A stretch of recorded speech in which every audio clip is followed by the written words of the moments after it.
Hello everyone, welcome back to the channel. आज की video में हम पढ़ेंगे क्लास 10th साइंस का chapter life process. Life process वो बेसिक फंक्शंस हैं जो किसी भी लिविंग ऑर्गेनिज्म को ज़िंदा रखते हैं। इस चैप्टर में हम 4 मेन लाइफ प्रोसेस पढ़ेंगे। न्यूट्रिशन, जिससे बॉडी को एनर्जी और न्यूट्रिएंट्स मिलते हैं। रेस्पिरेशन, जिससे फूड से एनर्जी रिलीज होती है।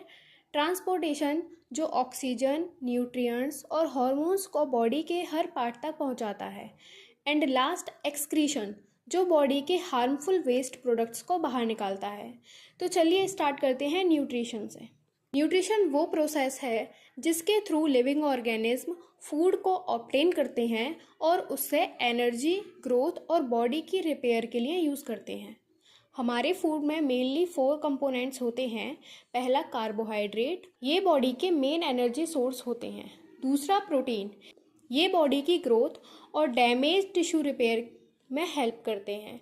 तीसरा फैट्स, ये लॉन्ग टर्म एनर्जी स्टोर करते हैं और बॉडी को इंसुलेशन भी देते हैं।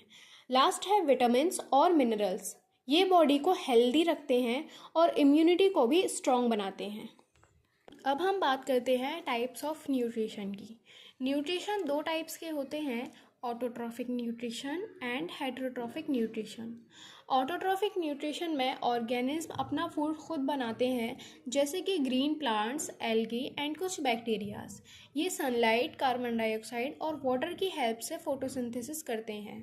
हेटेरोट्रॉफिक न्यूट्रिशन में ऑर्गेनिज्म अपना फूड खुद नहीं बनाते, ये दूसरे ऑर्गेनिज्म पर डिपेंड करते हैं, जैसे कि हम ह्यूमंस एंड एनिमल्स, जो दूसरे प्लांट्स को खाते हैं या एनिमल्स को खाते हैं। हेटेरोट्रॉफिक न्यूट्रिशन के भी फर्दर 3 टाइप्स होते हैं, holozoic nutrition, saprophytic nutrition and parasitic nutrition. चलिए इनको एक एक करके डिस्कस करते हैं। होलोजोइक न्यूट्रिशन में ऑर्गेनिज्म फूड को इंजेस्ट करता है, डाइजेस्ट करता है एंड देन इसको एब्जॉर्ब करता है। इस टाइप के न्यूट्रिशन को हम होलोजोइक न्यूट्रिशन कहते हैं। इसके एग्जांपल्स हैं अमीबा एंड हम ह्यूमन बीइंग्स। सैप्रोफिटिक न्यूट्रिशन में ऑर्गेनिज्म डेड और डिकेइंग प्लांट्स या एनिमल से फूड ऑब्टेन करता है। ये ऑर्गेनिज्म डेड मैटर को ब्रेक डाउन करके उससे न्यूट्रिएंट्स लेते हैं, जैसे कि फंजाई और मशरूम्स। तीसरा है पैरासिटिक न्यूट्रिशन। इसमें एक ऑर्गेनिज्म, जिसे हम पैरासाइट कहते हैं, अपने फूड के लिए किसी दूसरे लिविंग ऑर्गेनिज्म पर डिपेंड करता है या उसका न्यूट्रिएंट ले लेता है। जिस ऑर्गेनिज्म से फूड लेता है हम उसे होस्ट कहते हैं। इसके एग्जांपल्स हैं कस्क्यूटा, टिक्स एंड लीच। अब हम पढ़ते हैं फोटोसिंथेसिस के बारे में। फोटोसिंथेसिस वो प्रोसेस है जिसमें ग्रीन प्लांट्स सनलाइट की एनर्जी की हेल्प से अपना फूड खुद बनाते हैं। इस प्रोसेस के लिए प्लांट्स को 4 चीज़ों की ज़रूरत होती है, sunlight, chlorophyll, carbon dioxide and water. Photosynthesis की केमिकल इक्वेशन होती है 6CO2 plus 12H2O gives out C6H12O6, 6O2 and 6H2O, जो कि सनलाइट और क्लोरोफिल की प्रेजेंस में होती है। यानी प्लांट्स कार्बन डाइऑक्साइड और वाटर की हेल्प से ग्लूकोज बनाते हैं और ऑक्सीजन रिलीज करते हैं। अब समझते हैं साइट ऑफ फोटोसिंथेसिस, मतलब कि फोटोसिंथेसिस होती क्या। फोटोसिंथेसिस क्लोरोप्लास्ट नाम के सेल ऑर्गेनेली में होती है। क्लोरोप्लास्ट में क्लोरोफिल नाम का ग्रीन पिगमेंट होता है जो सनलाइट को एब्जॉर्ब करता है। अब फोटोसिंथेसिस के दौरान जो मेन इवेंट्स होते हैं वो क्या होते हैं। फोटोसिंथेसिस के 3 मेन स्टेप्स होते हैं। स्टेप 1, क्लोरोफिल सनलाइट की एनर्जी एब्जॉर्ब करता है। स्टेप 2, ये लाइट एनर्जी को केमिकल एनर्जी में कन्वर्ट करता है और वाटर मॉलिक्यूल्स हाइड्रोजन और ऑक्सीजन में स्प्लिट हो जाते हैं। स्टेप 3 में क्या होता है, हाइड्रोजन कार्बन डाइऑक्साइड के साथ रिएक्ट करके ग्लूकोज बनाता है और ऑक्सीजन एटमॉस्फेयर में रिलीज हो जाती है। एक इम्पॉर्टेंट बात याद रखनी है कि प्लांट्स ग्लूकोज को स्टार्च के फॉर्म में स्टोर करता है एंड हम जो ह्यूमंस होते हैं वो ग्लूकोज को ग्लाइकोजन के फॉर्म में स्टोर करते हैं। अब बात करते हैं स्टोमेटा की। स्टोमेटा लीव्स की सरफेस पर प्रेजेंट छोटे छोटे पोर्स होते हैं। इनके 2 मेनली फंक्शंस होते हैं। पहली, गैस एक्सचेंज, ये कार्बन डाइऑक्साइड को लीफ के अंदर आने देते हैं और ऑक्सीजन को बाहर निकालते हैं। दूसरा, ट्रांसपायरेशन, यानी वाटर वेपर को एटमॉस्फेयर में रिलीज करते हैं। स्टोमेटा की ओपनिंग और क्लोजिंग गार्ड सेल्स कंट्रोल करते हैं। जब गार्ड सेल में वाटर एंटर करता है तो वो स्वेल हो जाते हैं, मतलब फूल जाते हैं, और स्टोमेटा ओपन हो जाता है। और जब गार्ड सेल से वाटर बाहर निकलता है तो वो श्रिंक हो जाते हैं, सिकुड़ जाते हैं, एंड जिससे स्टोमेटा जो होता है वो क्लोज हो जाता है। अब हम समझेंगे यूनिसेलुलर ऑर्गेनिज्म में न्यूट्रिशन कैसे होता है। इसके लिए दो इम्पॉर्टेंट एग्जांपल्स हैं, अमीबा एंड पैरामीशियम, जो कि यूनिसेलुलर होते हैं। सबसे पहले पढ़ते हैं nutrition in amoeba. Amoeba holozoic nutrition follow करता है। इस प्रोसेस को 5 स्टेप्स में समझेंगे: इंजेस्शन, डाइजेशन, एब्जॉर्प्शन, एसिमिलेशन एंड इजेस्शन। इंजेस्शन में क्या होता है, अमीबा अपने फूड पार्टिकल को एक स्ट्रक्चर बनाकर लेता है जिसका नाम है स्यूडोपोडिया। ये एक फिंगर लाइक प्रोजेक्शन होता है जिसकी हेल्प से अमीबा फूड को सराउंड करता है और एक फूड वैक्यूल बना लेता है। नेक्स्ट स्टेप है डाइजेशन। फूड वैक्यूल में डाइजेस्टिव एंजाइम्स रिलीज होते हैं जो कॉम्प्लेक्स फूड को सिंपलर सॉल्यूबल सब्सटेंसेस में ब्रेक कर देते हैं। नेक्स्ट है एब्जॉर्प्शन। डाइजेस्टेड फूड साइटोप्लाज्म में एब्जॉर्ब हो जाता है। उसके बाद आता है एसिमिलेशन। एब्जॉर्ब न्यूट्रिएंट्स जो होते हैं उनका यूज़ अमीबा एनर्जी, ग्रोथ और रिपेयर के लिए यूज़ कर लेता है। लास्ट स्टेप होता है इजेस्शन। जो फूड डाइजेस्ट नहीं हो पाता उसे अमीबा सेल मेम्ब्रेन के किसी भी पॉइंट से बाहर एक्सपेल कर देता है, बाहर निकाल देता है। तो आपको ये 5 स्टेप्स याद रखने हैं: इंजेस्शन, डाइजेशन, एब्जॉर्प्शन, एसिमिलेशन एंड इजेस्शन। अब पैरामीशियम की न्यूट्रिशन की बात करते हैं। जैसे अमीबा में होलोजोइक न्यूट्रिशन होता है वैसे ही पैरामीशियम भी होलोजोइक न्यूट्रिशन फॉलो करता है, लेकिन दोनों में फूड लेने का मेथड डिफरेंट होता है। अमीबा में हमने देखा कि फूड को स्यूडोपोडिया सराउंड करके अंदर लेता है, लेकिन पैरामीशियम में स्यूडोपोडिया नहीं होते। इसकी जगह बॉडी के अराउंड सीलिया प्रेजेंट होते हैं। ये सीलिया कंटिन्यूसली मूव करके वाटर के साथ प्रेजेंट फूड पार्टिकल्स को ओरल ग्रूव की तरफ स्वीप करते हैं। ओरल ग्रूव एक स्पेसिफिक रीजन है जहाँ से फूड बॉडी के अंदर एंटर करता है और फूड वैक्यूल फॉर्म होता है।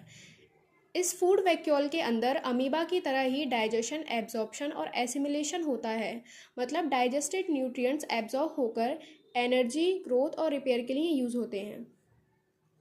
फाइनली जो अनडाइजेस्टेड फूड होता है वो इजेस्शन के थ्रू बॉडी से रिमूव हो जाता है। अब हम बात करेंगे ह्यूमंस में न्यूट्रिशन के बारे में।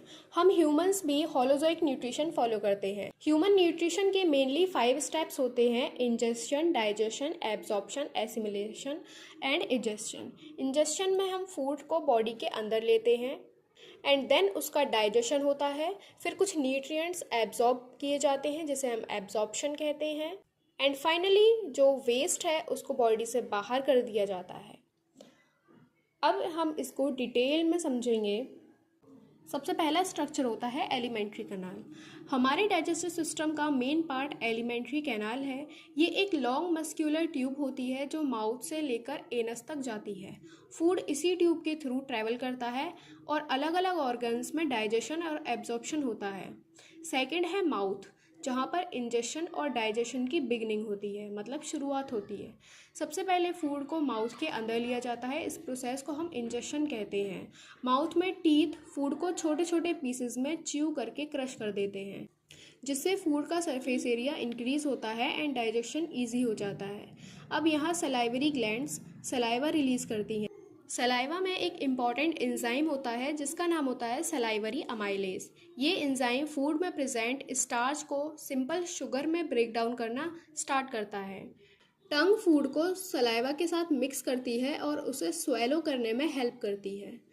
नेक्स्ट आती है ईसोफेगस। ये फूड पाइप है। जो स्वेलो फूड है वो ईसोफेगस यानी फूड पाइप में चला जाता है। ईसोफेगस माउथ को स्टमक से कनेक्ट करती है। यहाँ नॉर्मली डाइजेशन नहीं होता। इसका मेन काम फूड को स्टमक तक पहुँचाना है। फूड को नीचे पुश करने के लिए ईसोफेगस की वॉल्स में रिथमिक मस्क्यूलर कॉन्ट्रैक्शंस होती हैं जिसे पेरिस्टैल्सिस कहते हैं। यानी सिंपल वर्ड्स में पेरिस्टैल्सिस एक वेव लाइक मूवमेंट है जो फूड को स्टमक की तरफ पुश करती है। अब अगला है स्टमक। अब फूड जो है वो स्टमक में पहुंच जाता है। स्टमक एक मस्कुलर ऑर्गन है जो फूड को कुछ टाइम स्टोर भी करता है और डाइजेशन भी करता है। स्टमक की ग्लैंड्स में गैस्ट्रिक जूस रिलीज होता है। गैस्ट्रिक जूस में मेनली HCl, पेप्सिन और म्यूकस प्रेजेंट होते हैं। HCl एसिडिक इन्वायरमेंट प्रोवाइड करता है जो पेप्सिन को प्रॉपरली वर्क करने में हेल्प करता है और हार्मफुल जर्म्स को किल करने में भी हेल्प करता है। पेप्सिन एक एंजाइम है जो प्रोटीन्स को डाइजेस्ट करता है एंड म्यूकस स्टमक की इनर लाइनिंग को एसिड से प्रोटेक्ट करता है। मतलब जो HCl होता है कहीं वो ज़्यादा एसिड रिलीज ना कर दे, इसीलिए जो म्यूकस है वो स्टमक को प्रोटेक्ट करता है।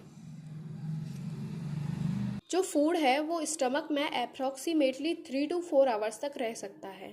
स्टमक के बाद फूड स्मॉल इंटेस्टाइन में एंटर करता है जहाँ पर कंप्लीट डाइजेशन हो जाता है। Small intestine human digestive system का लॉन्गेस्ट पार्ट है। ये अप्रॉक्सीमेटली 7 मीटर लंबी और ये कॉइल्ड फॉर्म में होती है। यहीं पर डाइजेशन का मेजर पार्ट कंप्लीट होता है और मैक्सिमम एब्जॉर्प्शन भी यहीं होता है। स्मॉल इंटेस्टाइन को डाइजेशन में हेल्प करने के लिए लीवर, पैनक्रियाज और इंटेस्टिनल ग्लैंड्स सिक्रीशन प्रोवाइड करते हैं।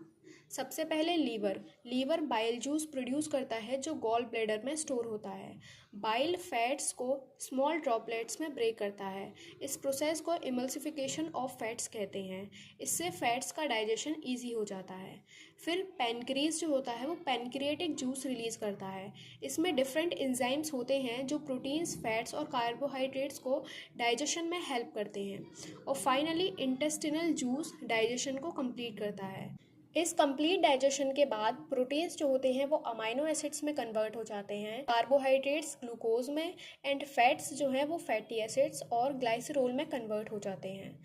अब डाइजेस्टेड न्यूट्रिएंट्स को बॉडी में एब्जॉर्ब करना होता है। स्मॉल इंटेस्टाइन की इनर वॉल पर फिंगर लाइक प्रोजेक्शंस प्रेजेंट होती हैं जिन्हें हम विलाई कहते हैं। विलाई का मेन फंक्शन है सरफेस एरिया इंक्रीज करना ताकि न्यूट्रिएंट्स एफिशिएंटली एब्जॉर्ब हो सके।